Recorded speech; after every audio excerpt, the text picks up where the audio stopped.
And welcome back, YouTube. This is Booster Box Buster here with another WildCard Wednesday. This Wednesday is a special Wednesday because I'm going to be doing not just one, but two video uploads today.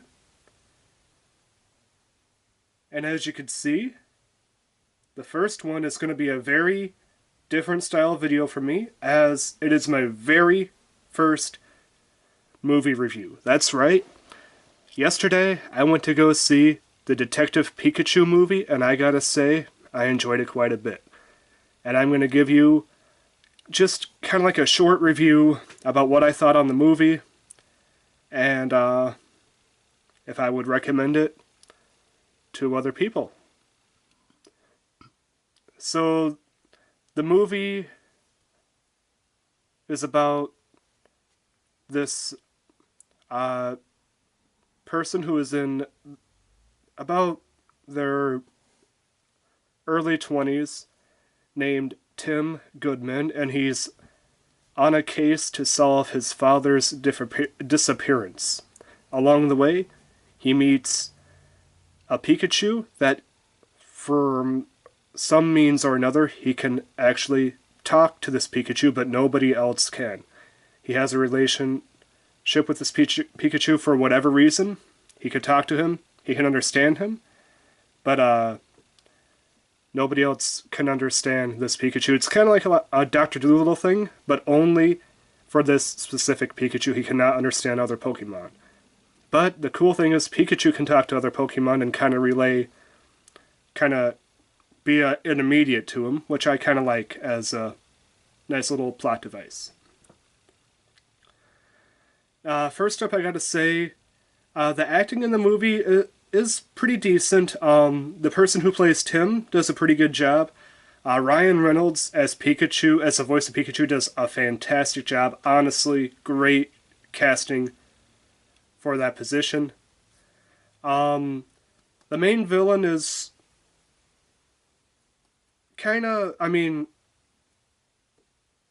he's alright.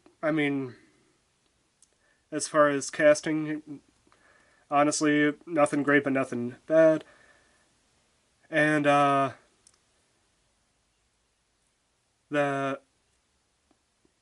partner that he meets along the way, I don't want to spoil anything, but he meets another person. She's female.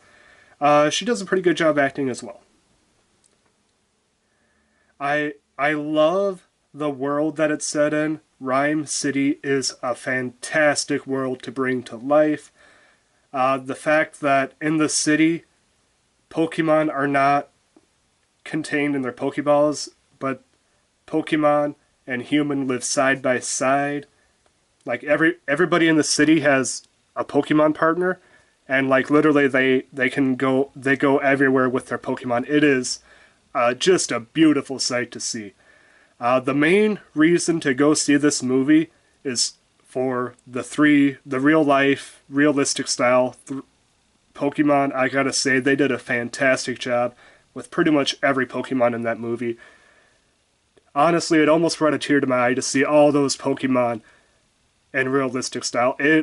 As a person who grew up when the Pokemon wave first hit America, it was just a dream come true. Rhyme City was definitely like the perfect option for this type of movie. The plot itself is rather nothing special. It's kind of a been there, done that type of, disappearance and solving the disappearance type story. But the thing that once again makes this special is the realistic Pokemon along the way. And Ryan Reynolds as the wisecracking Pikachu, I gotta say, I love it. I love the fact that he's addicted to coffee, and that he just is dedicated to solve this case. I absolutely love that. It does go through the motions. It has its emotional moments, it has its funny moments, it has its serious moments. I will say some of the jokes kind of fell flat. Other jokes were actually pretty funny, and I I even got a good laugh at a few of the jokes in the movie. But that's going to be that way to each person. Some of the jokes are going to be a little, you know, what one person finds funny, another person might not. It's going to be hit and miss with everybody. I gotta say, probably my favorite part of the movie was the Pokefloat parade, where they had like a whole bunch of giant Pokemon balloons going through the air, and I gotta say, it was kind of like a Macy's Day, Thanksgiving Day parade, and I gotta say, it was fantastic. Why? It reminded me of the stage Pokefloats from Melee, which I still don't understand why is not a stage in the new Smash Bros. Come on, we need Pokefloats back, Nintendo. But enough about that. We're talking about Detective Pikachu. There was one scene where Detective Pikachu is crossing a bridge by himself, and I was incredibly happy with that scene because I don't want to spoil it, but when you see Detective Pikachu walking across the bridge by myself or by himself, you know the scene I'm talking about. It's a great tribute to the show, and I absolutely love it. Another thing, uh, they actually reference part of the Pokemon history of the actual TV show in this movie. It's very subtle hints. I mean, you don't need to know about the Pokemon history in order to understand it, but it's or to know what's going on. But it's just a nice little subtle touch. So I do like that. It's almost like it's canon to the actual series, and I do like that a lot. Um,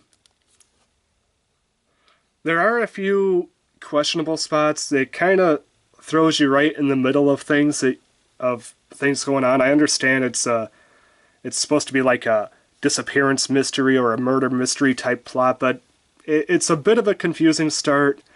But it does pick up as the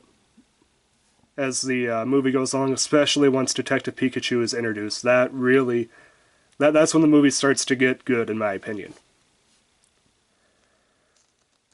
The main villain himself is, I mean, it's all right.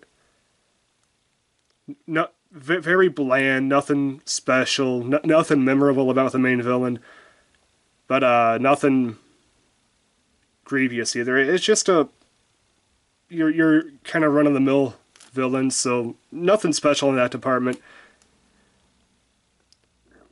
Trying to think of other things.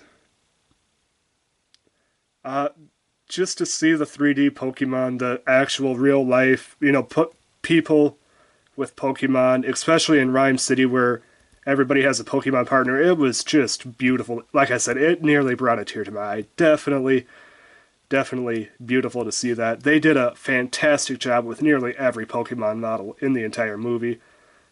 I loved it. I absolutely loved that fact of it. Trying to think if there's anything else I want to mention. Uh, Other than that, I think that's the gist of the movie. Like I said, I'm trying not to spoil things. There, there is a couple of action parts where they have to infiltrate a secret, not a secret, but like a facility, and that part was actually enjoyable. That was a very fun kind of the meat and potatoes of the movie was right there.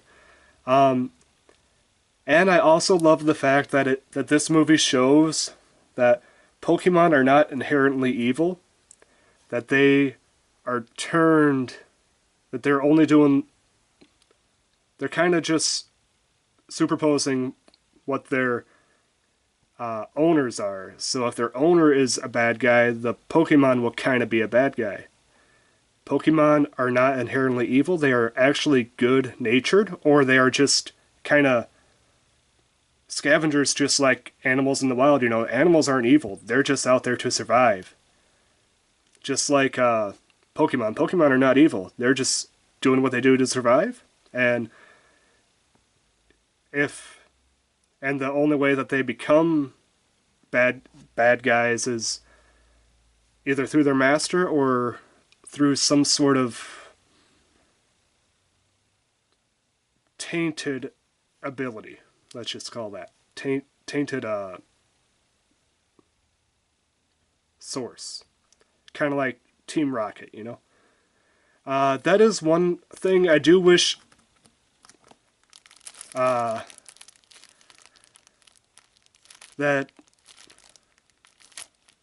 they kind of had like a gallery at the end credits where it just kind of like showed 3D models superimposed on the credits. I do kind of wish that did happen. But, you know, that's just a minor nitpick. I also loved at the beginning of the credits. The beginning of the credits was fantastic, and oh my god, just super amazing. I could definitely see them make a sequel to this. It's popular enough. They have the assets now. They have the 3D models for a lot of Pokemon, so they don't have to build them from scratch. And I definitely would be interested in seeing a sequel. And I really enjoyed how I imagine that Pikachu himself was not always CGI, especially when Tim was holding him in the movie. I imagine that they had like some sort of Pikachu plush, or maybe they even built a puppet for that moment, because it looked like he was holding him like an actual item there, like an actual Pikachu.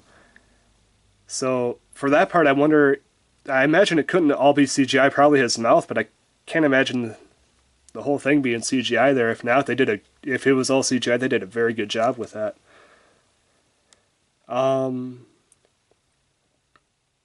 Yeah, I definitely like the Pokemon CGI. Seeing Pokemon in a real life environment was nearly brought a tear to my eye. If you are a Pokemon fan, I highly recommend seeing this movie. If you have kids, I definitely recommend taking them to see this movie. It is a very fun movie. You don't watch it for the story. Like I said, the story is very so it's not, it's a very average story, but you see it for the actual real life Pokemon and the wisecracking Pikachu. That is the main reason to go see this movie. I'd probably rank it about a 7.5, probably about a 7.5, maybe an 8 out of 10. Definitely worth going to see in the theaters. Or if you want to wait till it comes out on Netflix or Redbox, I'd definitely worth a watch on there too. I think that's all I have to say about the movie. This has been Booster Box Buster with a Pokemon Detective Pikachu movie review. Signing out.